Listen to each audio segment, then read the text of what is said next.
What is up, everybody? It is Alex from Heavy New York calling from the quarantine zone, and this time we got a guest that many people have been asking for such a long time. We got Bjorn of Soilwork and Night Flight Orchestra. Thank you so much for being here today, man. Well, thank you for having me. It's Yeah, good to be here. it's great to have you here. I've gotten a lot of because I would say that like maybe 80% of the interviews I've done throughout this pandemic have been bands from Sweden, and they were just like, when are you gonna get Bjorn on here? When are you gonna get Bjorn on here? So Hey, wow, yeah, cool. it's great. But Nice to hear. yep. But it feels like only yesterday that I was jamming out the last Night Flight Orchestra record, Aromantic 1, and now we're Yeah. getting the new album, Aromantic 2. Was this something that you've always wanted to do? Was it always like your intention to make like a two-series album, or was this just kind of like an idea that sort of spurred out of, all this time of isolation? Yeah, I mean, it was definitely not planned. It's just the fact that we built up this thing with Aromantic One, and we worked so hard on it, and then released it in the beginning of 2020. And like with so many other bands, we were definitely not alone in that. It became a very much of an anticlimax, when Corona hit, and we had a tour planned as well. We managed to do, I think it was like 7 or 8 dates, and then we had to cut it short and go home. And it was it really sucked. It really did, and I'm sure other bands can relate, but we felt like, wait a minute, we're not done with this record, and then, but at the same time, we couldn't do any shows, and then we decided to be creative, and we hit the studio like right after that. As soon as everybody got Corona on that tour, the whole touring party.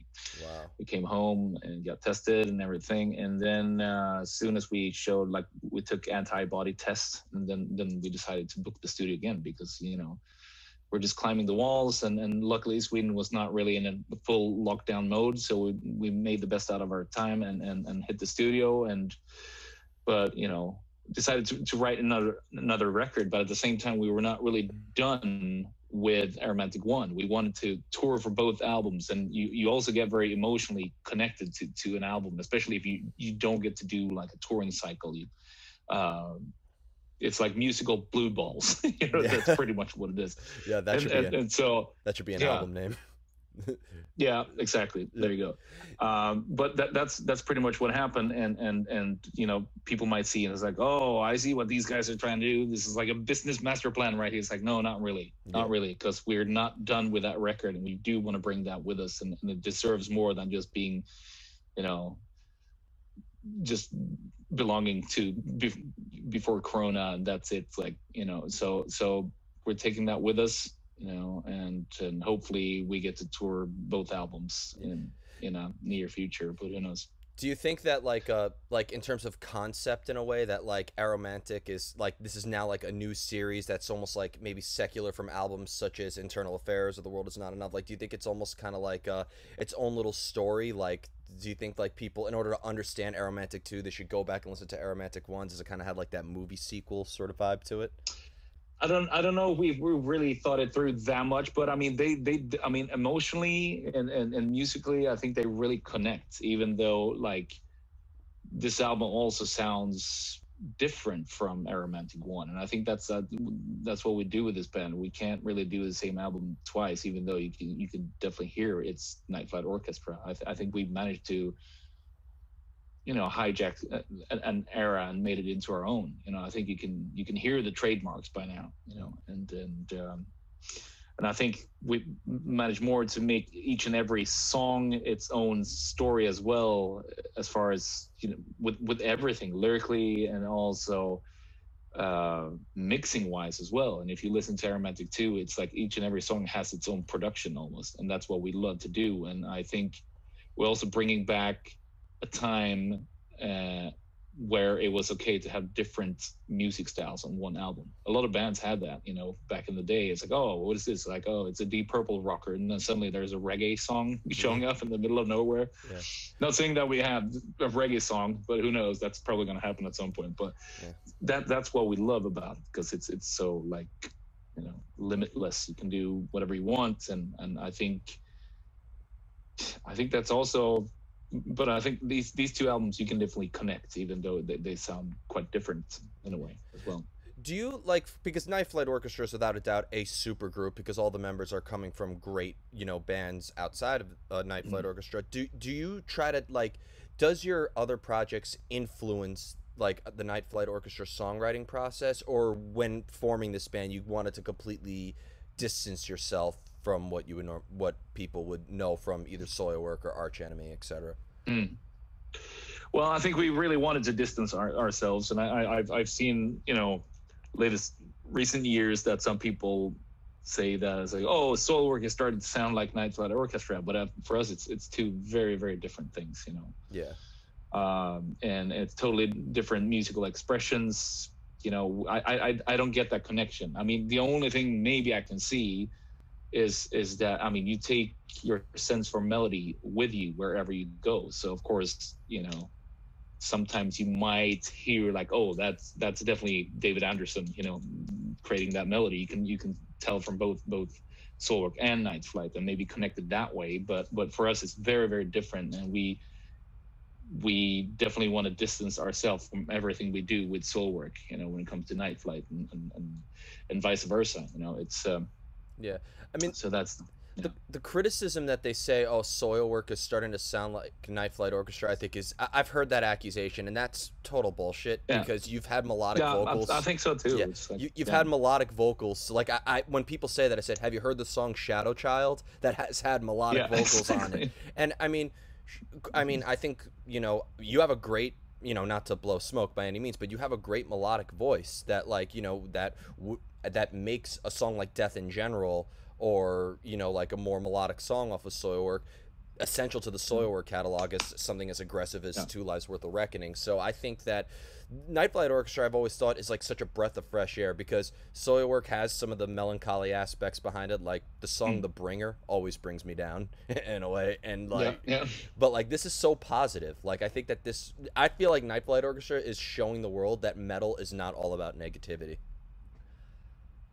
No, it's true. I mean, it's quite a interesting situation, because we have a lot of metal fans listening to the Night Flight Orchestra, and it's not really a metal band. I mean, it's not metal whatsoever, actually. But it's, I don't know, because that's where it started. It got picked up by a metal label, you know, and then suddenly, like, we had these, you know, people coming to our shows, and it's like they're wearing Behemoth patches and they dance to Domino, and it's like what the hell is going on? But it's beautiful. I love it, and it's like anybody's welcome to our shows, you know. And I love how it's very, very mixed. You know, there's also a lot of people starting to discover the band that has no clue who Arch Enemy or Soilwork is, you know, which is cool too, you know. Yeah, you're gonna that they actually discover Soilwork or Arch Enemy through the Night Flight Orchestra. Yeah. And there might be just like pop kids or whatever, you know. It's pretty cool. I think you serve as a gateway for people discovering heavier stuff, and serve as a gateway for people discovering more lighter material. I think you really I consider Night Flight Orchestra to be the gateway band for multiple genres. Yeah, I guess it could be that, because I mean, in the end, it's all about the presence in the music. I think that's something that I don't know. Maybe that sounds old man talking, but it's like, I'm not that old. I'm 42, but anyways, it's like I realized the most brutal thing in music is presence. It's not when you play fucking blast beats at 295 BPM. It can be, I love that, you know, don't get me wrong, but it's not necessarily the most brutal thing. That's like presence. I can find, I don't know, 70s disco music having more presence and being actually more brutal than a death metal band who's just playing fast and like brutal just because they can, you know. I mean, there's no depth to it, there's no presence. So you know what I'm talking about, like presence in the music. And I think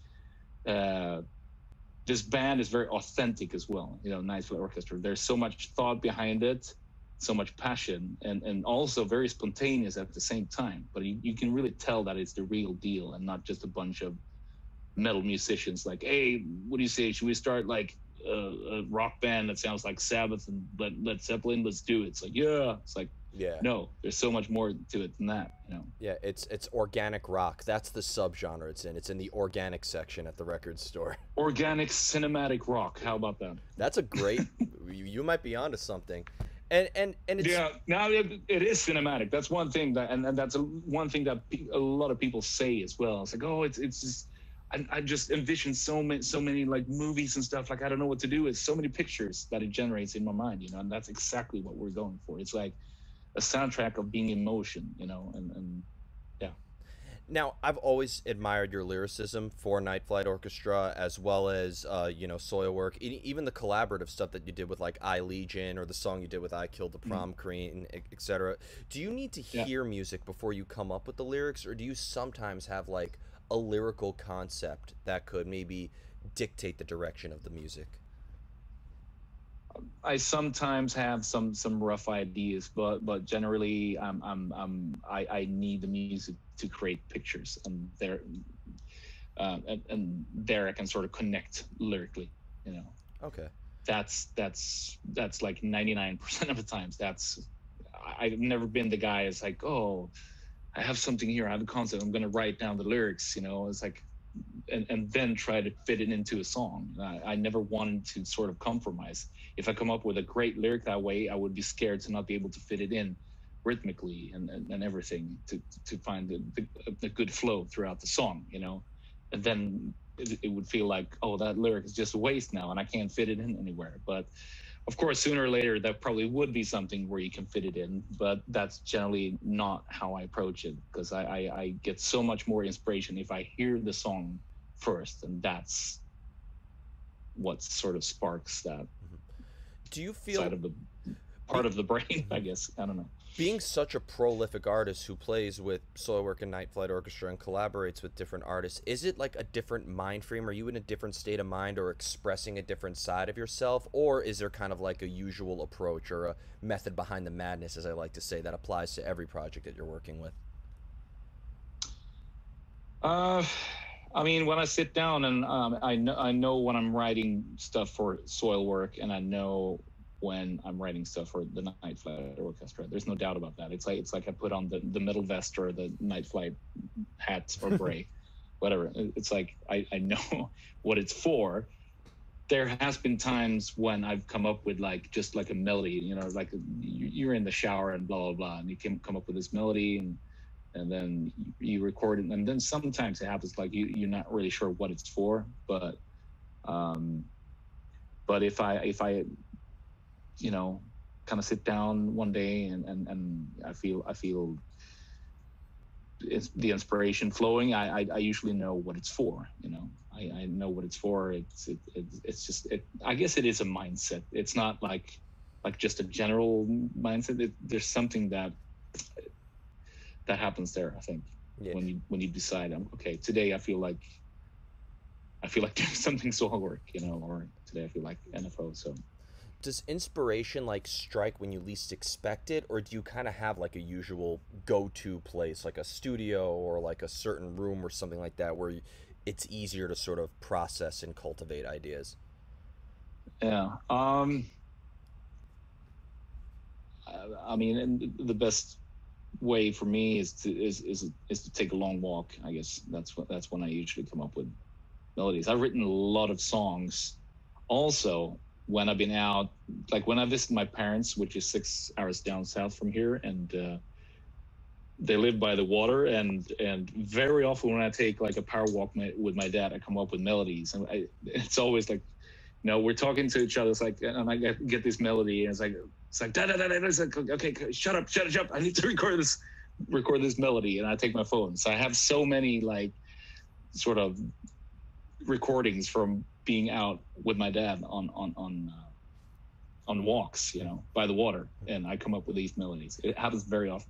So my favorite Soilwork deep cut, Fate in Motion, off of Stabbing the Drama. Did you come up with that melody on the water? Because I've listened to that whenever I'm in the park or whenever I'm by like the shore or something like that. That is, wow. Like, did you come up with that melody through a walk like that? That is a very good question. I'm sorry, I can't remember where I came up with it, but chances are pretty big that it happened. That's a good song. I did want to touch upon a couple of Soilwork questions, because I feel like at this time there's a lot to celebrate with Soilwork, because last year was the 20-year anniversary of Chain Heart Machine. This year is the 20-year anniversary of A Predator's Portrait, and next year is the 20-year anniversary of Natural Born Chaos. And one thing about Natural Born Chaos is I was watching an interview with Peter Witchers a couple times where, like, you know, the uncertainty surrounding 9/11 was a huge factor in the songwriting for that in a way. I heard him say that y'all thought the world were coming to an end, and now we're living in a time that has just as much uncertainty. Do you almost feel like maybe, and I'm not gonna, you know, not to speculate, this isn't for headline purposes, but like, do you think that maybe the world that we're living in right now is influencing either Soilwork or Night Flight Orchestra? I think so. Absolutely. It's you know, I mean, our generation didn't have to go through, you know, at least in, you know, we haven't gone through a world war, you know, and this is this whole Corona thing is like the closest thing, knock knock knock, that will remind us of how it was going through a second world war. Not saying that it's a completely different thing, but you know, lockdown wise and how you really realize that there's certain things that you're taking for granted. I think it has a huge impact on people actually just stopping for a second and actually realizing, you know, what they're taking for granted, you know, and I think that will have an impact. That's what I hope, you know. Yeah, because some people just seem to just live on. It hasn't affected them at all, and it's I don't know. You see different, you know, things, but yeah, I think that's one thing that I'm definitely taking with me as well, you know, and because this is the first time I've really stopped in 20 years, you know. Yeah. And actually being able to get some kind of perspective of what I've done, because I mean, I've been touring since I was, you know, 20 years old, and it's just been going and going and going and going, and I think a lot of people can relate too, and I think in many cases people sort of realize why they go on tour and that they can't run away from their demons anymore, because touring is the easiest way of escaping, you know, and a distraction, you know, where everything is allowed, you know, you're allowed to sort of yeah, distort your reality and drink every day, and nobody's going to judge you, you know. So I think a lot of things have happened during this soon like 2 years where people haven't been able to tour, you know, and this is just a small part, because it's like it's musicians, touring musicians, you know. Yeah. And I guess that's the easiest to relate to, since that's what I do for a living, you know. But I think also outside the musical world, people have been able to maybe stop and realize what, you know, to get a perspective on their lives, you know. It's like, is this really what I want to do with my life? Blah, blah, blah, all these things, you know, because otherwise it just goes and goes and goes, you know. So it's for good and bad, I guess, but I think hopefully we can turn it into something positive, you know, in the end. And I think it will definitely affect both Soilwork and Night Flight, you know, and I feel those two bands fill different purposes as well, you know, at least emotionally for me, you know. I'm connecting in different ways. It's without seeming too pretentious, a little bit of a yin yang situation, you know. It's like I can't do Soilwork without doing Night Flight and vice versa. So it's yeah. I mean, it's, yeah. As somebody who has resonated with your lyrics in multiple projects, I've always said that Night Flight Orchestra was like the optimistic aspect to sort of like escape the darkness of the world, whereas for Soilwork has always been the band I resulted to address the darkness that I was currently facing. Like, that's a very good way of putting it. I can't tell you how much, at least from my perspective, because I was 7 years old or 8 years old when Natural Born Chaos came out.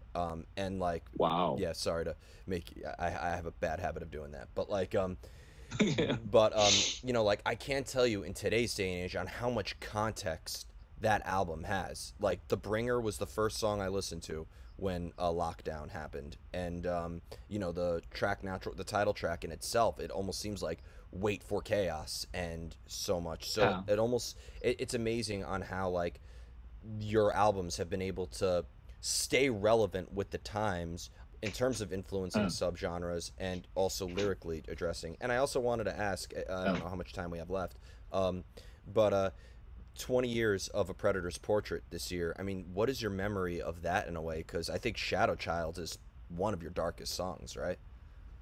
Yeah, it was an interesting time, and just recording the album together while in studio for Edmund, while Opeth recorded Blackwater Park at the same time. So we were like, we're in the same studio recording two pretty classic albums by now, which is really cool.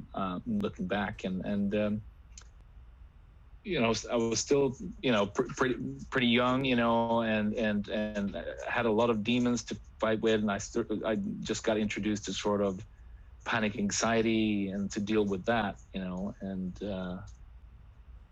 yeah, it was a lot to throw in there, and I think also the fact that I never really had any plans of becoming a professional musician or a touring musician. It just kind of happened. I was a hockey player, and then I got a guitar, and then, when hockey got too serious, music felt liberating, and that's when I sort of escaped to music. But I didn't really have any plans of, this is what I'm going to do with my life. And then, but I got so excited when we composed music and went into the studio and recorded this thing, and you couldn't believe you were hearing yourself, and that was such a kick in itself, and then feeling that it's like, wow, I can really channel all my emotions through this as well, that was sort of awakening as well, and so there was a lot, because A Predator's Portrait was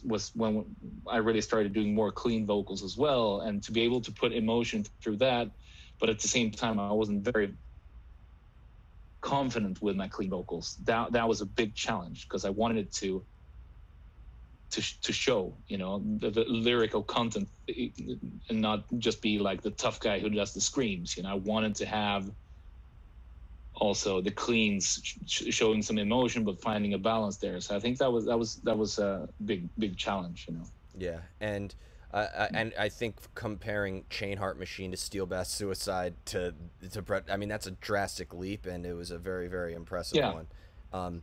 Yeah.